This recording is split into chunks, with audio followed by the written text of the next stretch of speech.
Hello dear friends, स्वागत है आप सभी का आपके अपने यूट्यूब चैनल SD एजुकेशन पर। आज है 9 अक्टूबर 2024 और हम बात करने वाले हैं रेगुलर की तरह most important current affairs question के बारे में।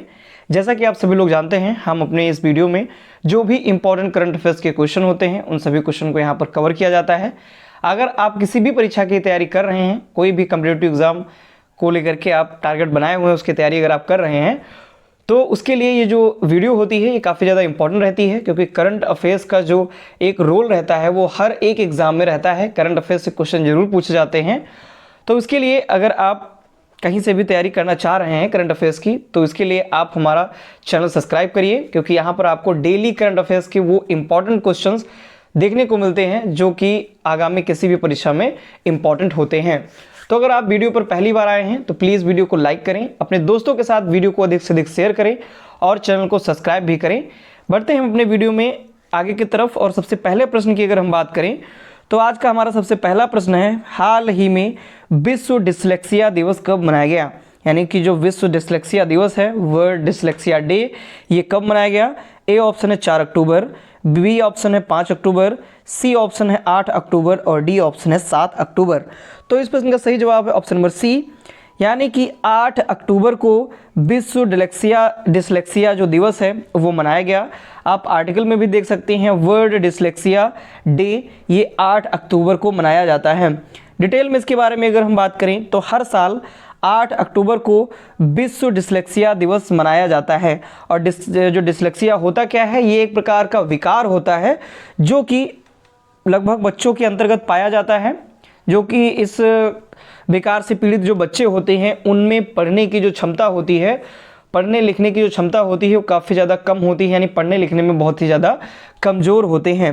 तो जो डिस्लेक्सिया है वो दुनिया भर के बच्चों में पाई जाने वाली एक आम लर्निंग डिसेबिलिटीज़ है। यानी कि डिस्लेक्सिया में जो बच्चे होते हैं वो पढ़ने में असक्षम होते हैं, यानी कि वो पढ़ नहीं पाते हैं, उसमें जो सक्षमता होती है पढ़ने की वो नहीं पाई जाती है।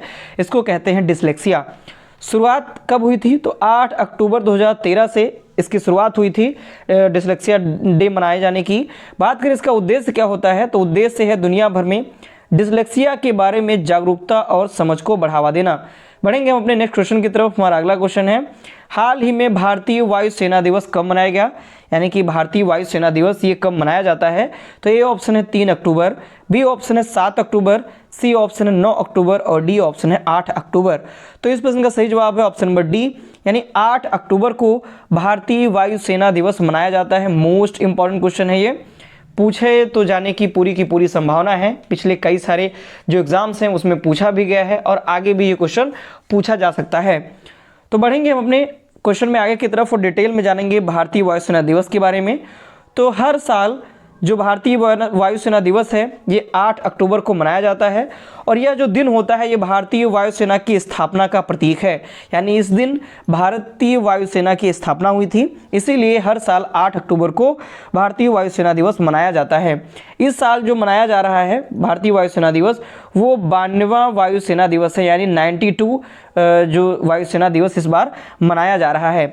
भारतीय वायुसेना यानी इंडियन एयरफोर्स ये अमेरिका, चीन और रूस के बाद दुनिया की चौथी सबसे बड़ी वायुसेना है। काफ़ी ज़्यादा इंपॉर्टेंट पॉइंट है और बहुत ज़्यादा एक प्रकार से गर्व की भी बात है कि अमेरिका, चीन और रूस के बाद दुनिया की चौथी सबसे बड़ी वायुसेना है भारत की, और धीरे धीरे ये आगे अग्रसर हो रही है और भी अच्छे पोजीशन पे आ रही है। बात करें भारतीय वायुसेना की तो इसकी स्थापना 8 अक्टूबर 1932 को हुई थी और वर्तमान में इसके अध्यक्ष हैं, अभी हाल ही में बनाए गए हैं इसलिए काफ़ी इंपॉर्टेंट है ये भी। तो वर्तमान में जो अध्यक्ष हैं air chief marshal AP Singh, ये भी हाल ही में इनकी नियुक्ति हुई है। अगले प्रश्न की तरफ बढ़ेंगे। अगला प्रश्न है हमारा, हाल ही में मेडिसिन के लिए नोबेल पुरस्कार किसे देने की घोषणा हुई? यानी कि अब नोबेल पुरस्कार की जो घोषणा है वो प्रतिदिन हो रही है, यानी कि जो नोबेल पुरस्कार है इनकी घोषणा की जाएगी इसी मंथ अक्टूबर मंथ में जो घोषणा होती है नोबेल पुरस्कारों की। तो अभी हाल ही में 2024 के लिए नोबेल पुरस्कार 2024 के लिए मेडिसिन के क्षेत्र में नोबेल पुरस्कार देने की घोषणा हुई है। तो किसे दिया जाएगा? ए ऑप्शन है गैरी रूकुन, बी ऑप्शन है विक्टर एम्ब्रोस, सी ऑप्शन है दोनों और डी ऑप्शन है कैटलिन करिको। तो इस प्रश्न का सही जवाब है ऑप्शन नंबर सी, यानी कि गैरी रूकुन और विक्टर एम्ब्रोस इन दोनों वैज्ञानिकों को मेडिसिन के लिए नोबेल पुरस्कार 2024 प्रदान किया जाएगा, इसकी घोषणा की गई है। डिटेल में अगर हम बात करें आर्टिकल में, तो the 2024 Nobel prize in physiology और मेडिसिन, ये इन दोनों लोगों को दिया गया है, जिसमें से एक है विक्टर एम्ब्रोस और दूसरे हैं गैरी रुबिकुन। इन दोनों को ऐलान किया गया है, यानी इन दोनों के लिए घोषणा की गई है कि मेडिसिन के क्षेत्र में नोबेल पुरस्कार 2024 का इनको दिया जाएगा। दोनों जो जीव विज्ञानी हैं अमेरिकी मूल के हैं, यानी अमेरिकी मूल निवासी हैं। दोनों जीन वैज्ञानिकों ने 1993 में माइक्रो आरएनए की खोज की थी, यानी जो आरएनए होता है उसी का एक सबसे छोटा कण होता है माइक्रो आरएनए, उसकी खोज इन्होंने की थी और इसी के चलते इनको नोबेल पुरस्कार प्रदान किया जा रहा है। माइक्रो आरएनए होता क्या है, तो माइक्रो आरएनए से यह पता चलता है कि शरीर में जो कोशिकाएं हैं वो कैसे बनती हैं और कैसे काम करती हैं, और इसी के कारण इन्होंने माइक्रो आरएनए की खोज की दोनों वैज्ञानिकों ने मिलकर के, जिसमें विक्टर एम्ब्रोस और गैरी रुबिकुन ये दोनों हैं वैज्ञानिक, और इनको ही मेडिसिन 2024 का नोबेल पुरस्कार प्रदान किया गया है। बढ़ेंगे हम अपने अगले क्वेश्चन की तरफ। हमारा अगला क्वेश्चन है, हाल ही में किस देश के राष्ट्रपति ने पीएम मोदी जी के साथ द्विपक्षीय बैठक की है, यानी कि किस देश के जो राष्ट्रपति हैं वो भी प्रधानमंत्री नरेंद्र मोदी जी के साथ में द्विपक्षीय बैठक की है उन्होंने। तो ए ऑप्शन है श्रीलंका, बी ऑप्शन है बांग्लादेश, सी ऑप्शन है मालदीव और डी ऑप्शन है नेपाल। तो इस प्रश्न का सही जवाब है ऑप्शन नंबर सी, यानी मालदीव के राष्ट्रपति आप सभी लोग जानते हैं मुइज्जू मालदीव के राष्ट्रपति हैं, और इन्होंने प्रधानमंत्री मोदी जी के साथ द्विपक्षीय बैठक की हुई है। डिटेल में अगर हम इसके बारे में बात करें तो प्रधानमंत्री नरेंद्र मोदी जी ने मालदीव के राष्ट्रपति मोहम्मद मुइज्जू हैं, इनसे इन्होंने मुलाकात की हुई है। पिछले कुछ समय से जो मालदीव हैं और भारत के जो रिश्ते हैं उनमें काफ़ी ज़्यादा उतार चढ़ाव देखने को मिला है। तो पिछले साल खराब दौर से गुजरने के बाद दोनों देशों के बीच जो संबंध हैं वो कुछ मजबूत हुए हैं।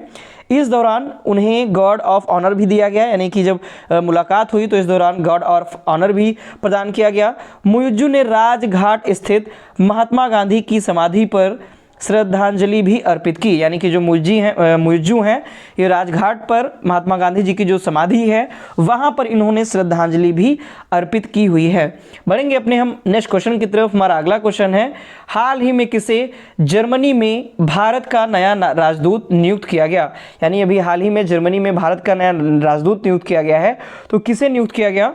ए ऑप्शन है अजीत विनायक गुप्ते, बी ऑप्शन है विनय मोहन क्वात्रा, सी ऑप्शन है रुचिरा कंबोज और डी ऑप्शन है पंकज शरण। तो इस प्रश्न का सही जवाब है ऑप्शन नंबर ए, यानी अजीत विनायक गुप्ते जो हैं इनको जर्मनी में भारत का नया राजदूत नियुक्त किया गया है। डिटेल में अगर हम बात करें तो अजीत विनायक गुप्ते को जर्मनी में भारत का अगला राजदूत नियुक्त किया गया। अभी तक जो अजीत विनायक गुप्ते हैं ये मिस्र में भारत के राजदूत थे, यानी इससे पहले मिस्र इजिप्ट में भारत के राजदूत थे, और वहाँ से इनको अब जर्मनी में भारत का नया राजदूत नियुक्त किया गया है। यह नियुक्ति जो जर्मनी के चांसलर हैं ओलाफ स्कोल्ज, उनकी इसी महीने के अंत में होने वाली भारत यात्रा से पहले की गई है। अभी इसी महीने के अंत में जो जर्मनी के चांसलर हैं ओलाफ स्कोल्ज वो भारत आने वाले हैं, और उससे पहले ही इनकी जो नियुक्ति है अजीत विनायक गुप्ते, इनकी जो नियुक्ति है जर्मनी में राजदूत के रूप में की गई है। तो काफ़ी ज़्यादा इम्पॉर्टेंट है ये क्वेश्चन। यह रूस के बाद यूरोप में, यानी जो जर्मनी है वह रूस के बाद यूरोप में दूसरा सबसे अधिक आबादी वाला देश है, यानी रूस जो है वो यूरोप में सबसे अधिक आबादी वाला देश है, और फिर रूस के बाद जो जर्मनी है वो यूरोप में दूसरा सबसे अधिक आबादी वाला देश है। बढ़ेंगे हम अपने अगले क्वेश्चन की तरफ। हमारा अगला क्वेश्चन है, हाल ही में नेपाल देश के नए चीफ जस्टिस कौन बने, यानी नेपाल देश के नए मुख्य न्यायाधीश किसे नियुक्त किया गया है? तो ये ऑप्शन है रामचंद्र पैडोल, बी ऑप्शन है प्रकाश मान सिंह राउत, सी ऑप्शन है विशंभर प्रसाद श्रेष्ठ और डी ऑप्शन है हरि कृष्ण कार्की। तो इस प्रश्न का सही जवाब है ऑप्शन नंबर बी, यानी प्रकाश मान सिंह राउत जो हैं इनको नेपाल देश का नया मुख्य न्यायाधीश नियुक्त किया गया है। आप यहाँ आर्टिकल में भी देख सकते हैं, Nepal appoints Prakash Man Singh Raut as chief justice यानी चीफ जस्टिस के रूप में ये नियुक्त किए गए हैं। तो नेपाल के जो राष्ट्रपति हैं वर्तमान में रामचंद्र पौडेल, इन्होंने प्रकाश मान सिंह राउत को देश का नया प्रधान न्यायाधीश नियुक्त किया। जस्टिस प्रकाश मान सिंह राउत जो है, इनका जन्म 31 मार्च 1961 को उदयपुर नेपाल में हुआ था। उन्हें 1 अगस्त 2016 को नेपाल के राष्ट्रपति द्वारा सुप्रीम कोर्ट के जस्टिस के रूप में भी नियुक्त किया गया था। यानी इससे पहले 1 अगस्त 2016 को नेपाल के जो राष्ट्रपति थे उस वक्त के, उनके द्वारा सुप्रीम कोर्ट का जस्टिस इनको नियुक्त किया गया था। अब ये वहाँ के मुख्य न्यायाधीश नियुक्त कर दिए गए हैं। बढ़ेंगे अपने हम अगले प्रश्न की तरफ। हमारा अगला प्रश्न है, हाल ही में एयरफोर्स का एयर शो का आयोजन कहाँ पर हुआ? यानी एयरफोर्स के द्वारा जो एयर शो का आयोजन किया जाता है, ये कहाँ पर आयोजन इसका किया गया? तो ये ऑप्शन है चेन्नई, बी ऑप्शन है कोलकाता, सी ऑप्शन है लखनऊ और डी ऑप्शन है जयपुर। तो इस प्रश्न का सही जवाब है ऑप्शन नंबर ए, यानी चेन्नई में बहुत ही लंबे समय के बाद चेन्नई में एयरफोर्स का एयर शो आयोजित किया गया। डिटेल में इसके बारे में अगर हम बात करें तो चेन्नई के मरीना तट पर 21 साल बाद एयरफोर्स का एयर शो हुआ, यानी एयरफोर्स के द्वारा एयर शो का आयोजन किया गया। कब? 6 अक्टूबर 2024 को इसका आयोजन हुआ। यह जो शो है वो इंडियन एयरफोर्स के 92वें एयरफोर्स डे के सेलिब्रेशन के लिए मनाया जा रहा था। यानी अभी हाल ही में जो 92वां एयरफोर्स डे मनाया गया, उसके सेलिब्रेशन के लिए ये जो एयरफोर्स का एयर शो था, इसका आयोजन किया गया। इस शो को Limca book of world record में भी शामिल किया गया, यानी लिम्का बुक ऑफ जो वर्ल्ड रिकॉर्ड है उसमें भी इस जो ये शो था एयरफोर्स का एयर शो, इसको शामिल किया गया। इसमें जो ध्वज का फॉर्मेशन था वो एयरफोर्स का जो चेतक हेलीकॉप्टर है उनके द्वारा बनाया गया था। बढ़ेंगे हम अपने अगले प्रश्न की तरफ। हमारा अगला प्रश्न है, हाल ही में किसने अहमदाबाद के हाईटेक पुलिस मुख्यालय का उद्घाटन किया?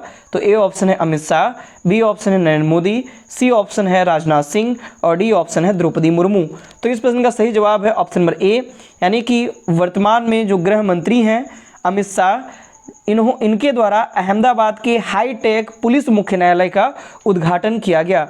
डिटेल में अगर हम बात करें तो केंद्रीय गृह एवं सहकारिता मंत्री अमित शाह जी ने गुजरात के अहमदाबाद में नवनिर्मित पुलिस कमिश्नर का नया हेडक्वार्टर का इन्होंने उद्घाटन किया।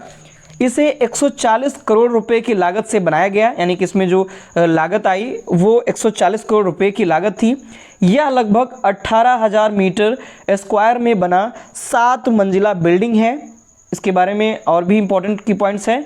पूरे बिल्डिंग में वाईफाई के साथ एक डेटा सेंटर, 3 कॉन्फ्रेंस रूम भी हैं और हेडक्वार्टर के बेसमेंट में विशाल पार्किंग की भी व्यवस्था की गई है। तो ये भी काफ़ी ज़्यादा इंपॉर्टेंट प्रश्न है, इसको भी आप अच्छे से देखिए, अच्छे से ध्यान से पढ़िए। अगले क्वेश्चन की तरफ हम चलते हैं। अगला प्रश्न है हमारा, हाल ही में किसने जन स्वराज पार्टी लॉन्च की? यानी किसके द्वारा जन स्वराज पार्टी अभी हाल ही में लॉन्च की गई? तो ये ऑप्शन है प्रशांत किशोर, बी ऑप्शन है मनोज भारती, सी ऑप्शन है दिनेश यादव और डी ऑप्शन है तेजस्वी यादव। तो इस प्रश्न का सही जवाब है ऑप्शन नंबर ए, यानी प्रशांत किशोर के द्वारा जन स्वराज पार्टी ये लॉन्च की गई। नई पार्टी इन्होंने लॉन्च की हुई है जन स्वराज के नाम से। आप यहाँ पे देख भी सकते हैं प्रशांत किशोर हैं और इनके द्वारा ही जन स्वराज नाम की जो पार्टी है वो लॉन्च की गई है। तो प्रशांत किशोर ने पटना के वेटरनरी ग्राउंड में जन स्वराज पार्टी लॉन्च की। एससी समुदाय से आने वाले जो मनोज भारती हैं, इनको जन स्वराज का पहला कार्यवाहक अध्यक्ष भी बनाया गया है। पूर्व आईएफएस अफसर मनोज भारती का जो कार्यकाल है वो मार्च 2025 तक रहेगा, यानी मार्च 2025 तक ये इसके कार्यवाहक जो ये अध्यक्ष हैं वो बने रहेंगे। 4 देशों में राजदूत रहे जो मनोज भारती हैं, ये मधुबनी के रहने वाले हैं। यानी कि जो मनोज भारती हैं ये 4 देशों के राजदूत भी रह चुके हैं और मधुबनी बिहार के ये रहने वाले हैं। नेक्स्ट और लास्ट प्रश्न की तरफ हम बढ़ते हैं। तो लास्ट प्रश्न है हमारा, हाल ही में किस राज्य सरकार के मुख्यमंत्री ने नशीली दवाओं के खतरे से निपटने के लिए संकल्प पहल शुरू की है? काफ़ी ज़्यादा इंपॉर्टेंट क्वेश्चन है। तो ए ऑप्शन है इसका अरुणाचल प्रदेश, बी ऑप्शन है हिमाचल प्रदेश, सी ऑप्शन है पंजाब और डी ऑप्शन है गोवा।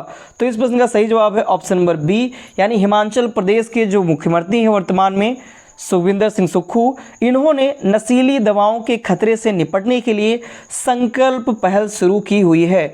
डिटेल में बात करें अगर तो मुख्यमंत्री ने, आप यहाँ पे आर्टिकल भी देख सकते हैं, तो मुख्यमंत्री ने नशे की बढ़ती समस्या से निपटने के लिए संकल्प पहल का शुभारंभ किया हुआ है। हिमाचल प्रदेश के जो मुख्यमंत्री हैं सुखविंदर सिंह सुक्खू, इन्होंने नशीली दवाओं के खतरे से निपटने के लिए संकल्प पहल शुरू की। कब? 6 अक्टूबर 2024 को ये जो पहल है इसकी शुरुआत की गई। कहाँ पर की गई? तो शिमला में दिव्य ज्योति जागृति संस्थान है वहाँ पर, और उसके द्वारा ये शुरू किया गया। राज्य सरकार ने 31 मार्च 2026 तक हिमाचल प्रदेश को हरित ऊर्जा राज्य बनाने का भी लक्ष्य रखा हुआ है। तो ये थे आज के हमारे मोस्ट इंपॉर्टेंट करंट अफेयर्स के क्वेश्चन। आशा करता हूँ आपको ये क्वेश्चन पसंद आए होंगे, जो एक्सप्लेनेशन है, जो की पॉइंट्स हैं वो भी आपको पसंद आए होंगे। तो अगर आपको ये वीडियो पसंद आती है तो प्लीज़ वीडियो को लाइक करें, अपने दोस्तों के साथ वीडियो को अधिक से अधिक शेयर करें और हमारे चैनल को सब्सक्राइब करें। धन्यवाद।